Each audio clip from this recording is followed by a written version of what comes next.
सदगुरु जोगी पीर धाम से समझेंगे बाबा जी की चोली, चिमटा और सिंगी की जो उन्होंने अपने गुरु दत्तात्रेय नाथ से प्राप्त की।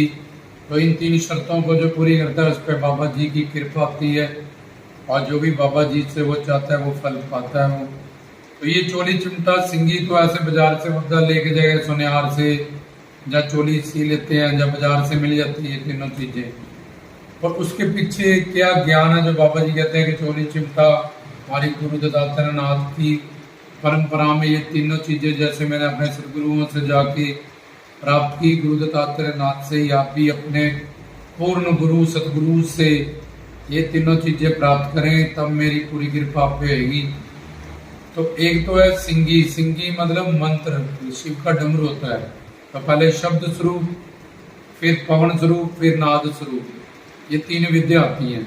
पर खैर गुरु से गुरु मंत्र पाना और उसका सिमरन करना ये सिंगी का प्रतीक होता है। बाबा जी ने 5 साल में पूर्ण गुरु से शिक्षा और फिर 12 साल उनके पास दीक्षा ली, उनकी सेवा में रहे। ऐसे ही बाबा जी सबसे पहला ही जो हुक्म करते हैं कि शिव भक्ति से, बाबा जी की भक्ति शिव भक्ति से जुड़ती है और कलयुग में शिव भक्ति से उद्धार होता है बड़ी जल्दी। इसलिए सबसे पहले कामिल गुरु का दामन पकड़ा जाए, उनसे नामदान लिया जाए, गुरु मंत्र लिया जाए और उसका सिमरन करना है। तो सिंगी से ये शर्त पूरी होती है गुरु बनाना और नाम दीक्षा लेना और फिर उस मंत्र का सिमरन करना, जो उसके साथ बाबा जी के मंत्रों का भी सिमरन करना।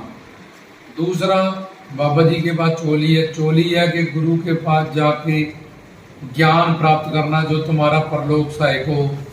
और मोढे पे चोली टंगी रहती है, मोढे पे अर्थी जाती है कि ये शरीर नश्वर है, इससे जुड़ी सारी चीजें नश्वर है, पर यहाँ से जो दहेज वो इकट्ठा करो, वो ज्ञान, सेवा, सिमरन, भक्ति गुरु के पास जाके जो तुम्हारी परलोक में भी तुम्हारी सहायता करे, वो भिक्षा स्वरूप मिलेगी। क्योंकि अपनी मन बुद्धि इंद्रियों से शिव पुराण या बाबा जी का ज्ञान नहीं पाया जा सकता। इसलिए बाबा जी कहते हैं कि गुरु के पास गुरु मंत्र भी प्राप्त करो, शिक्षा भी लो और तत्व ज्ञान की, आत्मा क्या है, परमात्मा क्या है, माया क्या है, सुख क्या है, शांति क्या है, जन्म मरण क्या है, हम कहाँ से आए हैं, मरने के बाद क्या होता है, कहाँ जाते हैं। तो बाबा जी की पूरी अवतार लीलाओं के बारे में जाने। बाबा जी में शिव शक्ति है, शिव शक्ति क्या है, इतने कौतक कृष्ण बाबा जी ने क्यों दिखाए, कलयुग में क्यों अवतार धारण किया, उनके अवतार लीला से कैसे हम पूरा उससे लाभ ले सकते हैं, उनके नाम गुण रूप लीला धाम के कीर्तन से। तो साथ में दीक्षा और चोली का मतलब शिक्षा प्राप्त करना। दीक्षा में अगर तुम सिर्फ स्टेप, जैसे तुम 2-4 सब्जेक्ट का नाम याद कर लोगे, मैथ, हिंदी, इंग्लिश, और जब तक तुमने उसके सिलेबस से गो थ्रू नहीं हुआ, A for apple, B for boy, C for cat, तो वो सब्जेक्ट की नॉलेज तुम्हें होती, सिर्फ एक रट्टा ज्ञान हो जाता तुम्हारे पास। तो ऐसे बाबा जी कहते हैं शिक्षा भी प्राप्त करो और दीक्षा भी प्राप्त करो और गुरु से शिक्षा भी प्राप्त करो। क्योंकि शिक्षा प्राप्त करने से बाबा जी के प्रति ज्ञान बढ़ता है, ज्ञान बढ़ने से प्रेम बढ़ता है हरि गुरु भगवान के प्रति, और फिर उनके चरणों में शरणागति और समर्पण बढ़ता रहता है। उससे फिर कृपाएं, भक्ति, वैराग्य ये ऑटोमेटिकली होता रहता है। तो सिंगी से दीक्षा और चोली से, चोली में जोगी लोग संभाल के रखते हैं सामान जब भिक्षा करते हैं, तो ऐसे ही उस ज्ञान, प्रवचन, सत्संग, कीर्तन को संभाल के रखो, उसमें फिर बढ़ोतरी करो। और जो तुम्हारा अंत वेले और जब तुम्हारी अर्थी ले जाई जाएगी तो ये शरीर तुम्हारा यही छुट जाएगा और सारी चीजें भी तुम्हारी यही छुट जाएगी। सिर्फ तुम्हारा कर्म, सेवा, सिमरन, भक्ति तुम्हारे साथ जाएगी। इसलिए उसका भी इंतजाम करें। और तीसरा बाबा जी के पास चिमटा है। चिमटे से मतलब कि वो जो गुरु मंत्र प्राप्त किया है उस पे शब्द सुरती का, उसमें ध्यान जोड़ने का अभ्यास करें और अपने मन पे अभ्यास और वैराग्य, इन दोनों शब्द सुरती का अभ्यास और वैराग्य, 2 डंडे होते हैं चिमटे के। यहाँ से ध्यान घर परिवार से निकालना, रजतम सत व्यक्ति वस्तुओं से, और बाबा जी के गुरु मंत्र में लगाना, और जहाँ मन जाके जुड़े उस जगह से विरहा विराग रखना है क्योंकि वहाँ मन जुड़ने से सुख शांति प्रेम आनंद नहीं मिलने वाला, और हम अनंत जन्म संसार में भटक ही रहे हैं। बहुत सारी कामनाएं पूरी होने के बाद भी हमें सुख शांति प्रेम आनंद नहीं मिला। संसार का एक्सपीरियंस हमारे सामने ही है। तो चिमटा शब्द सुरती का ज्ञान देता है और अपने मन पे अभ्यास और वैराग्य से चोट करने का ये दो तलवारें, इन दोनों से मन को, कितना भी मन बिगड़ा हो, इन दोनों तलवारों से उसको ठीक किया जा सकता है। अभ्यास क्या है? रजतम सत व्यक्ति वस्तुओं से मन को निकाल के सच्चिदानंद दुनिया में प्रेम शांति सुकून भक्ति शक्ति पवित्र पावन दुनिया में मन का जुड़ाव करना, और जहाँ मन जाके जुड़े वहाँ उन चीजों से विराग रखना और हरि गुरु भगवान से अनुराग रखना।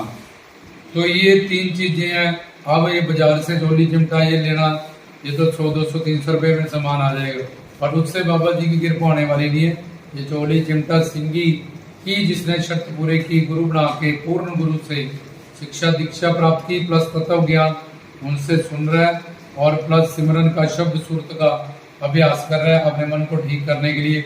अभ्यास और वैराग्य की तलवार पे उस पर चोट कर रहा है। तो ये 3 शर्तें, और अपने अंदर साधना कैसे होगी? उपासना, पास जाना, हरि गुरु भगवान के पास जाना, इसका नाम भक्ति, इसका नाम उपासना।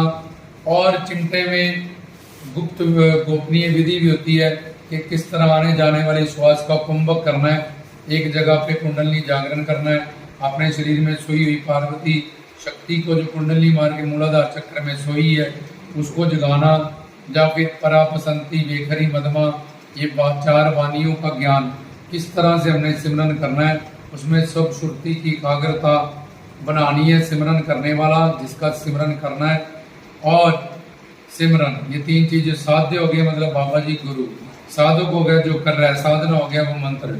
तो इसको साधक साधना और साध्य को इकट्ठा करना है। इसमें मैंने किया, इसको हटाना है, और सिर्फ एंड में करने वाला और सुनने वाला, जैसे मंत्र और उसको सुनने वाला, और करने वाला कि मैं कर रहा था, मैं बैठा था, मैंने इधर किया, ये मैं खत्म हो जाएगी, और तू मेरा मेरा चला जाएगा, तेरा तेरा प्रकट होगा। तो ये था चोली चिमटा और सिंगी में, चोली में दीक्षा के साथ शिक्षा लेने का ज्ञान है, क्योंकि अपने आप बाबा जी के बारे में ज्ञान नहीं हो सकता, मन बुद्धि इंद्रियों से, शिव पुराण से ज्ञान नहीं हो सकता। इसलिए शिक्षा के साथ दीक्षा के साथ शिक्षा लेनी और ज़्यादा ज़रूरी होती है। तो शिक्षा प्राप्त करें, दीक्षा प्राप्त करें, उसका सिमरन करें। तो ये तीनों चीज़ें नौदा भक्ति को दर्शाती है। उनके नाम गुण रूप लीला धाम का कीर्तन और गुरु का प्रवचन और प्लस सिमरन। तो ये नौदा भक्ति 9 तरह की होती है। उसमें कलयुग में 3 भक्तियों से ही हमारा काम बन जाएगा, जो चोली चिमटा सिंगी के माध्यम से बाबा जी ने हमें इशारा दिया। तो हमने अपने जीवन में चोली चिमटा और सिंगी को धारण करना, एक पूर्ण सदगुरु के पास जाके, तब बाबा जी की हम पे पूरी कृपा होगी। जो भी हमें फल चाहिए होगा उनसे वो प्राप्त होगा। जय बाबा।